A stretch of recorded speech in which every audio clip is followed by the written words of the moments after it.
Across the country today, people honor the brave men and women who once served in the armed forces.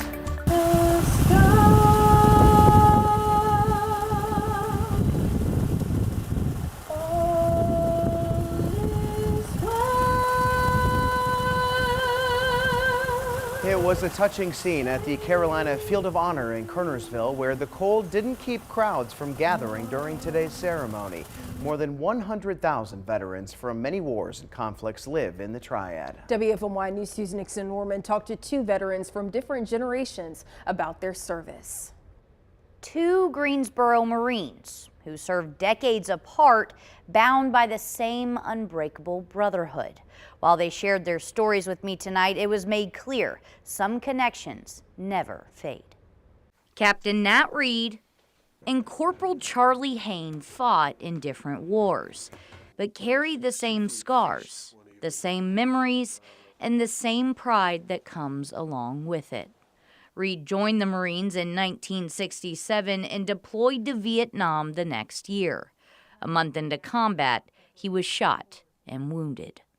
May of '68, and I only learned this not too long ago, was the worst month of the whole war in terms of casualties for us. Decades later, Hain was in a different war zone. Serving in Iraq after 9/11, he'd serve until 2007. He says he still carries the names of his fallen brothers etched into his skin and memory. We lost 5 while we were over there, 4 of which were in my platoon. It was, at that point, was the deadliest day in Iraq. There was also a helicopter crash that day. For both men, the bonds they built in uniform are still what hold them together today.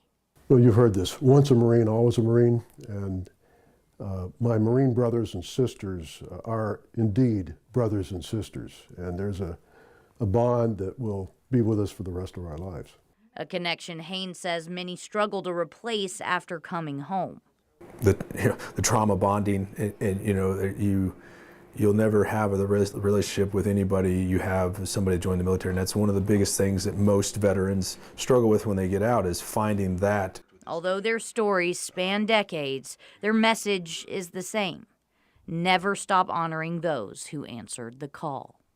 If we don't remember and honor our past, we're, doomed to repeat it. A nation which forgets its heroes will itself be forgotten.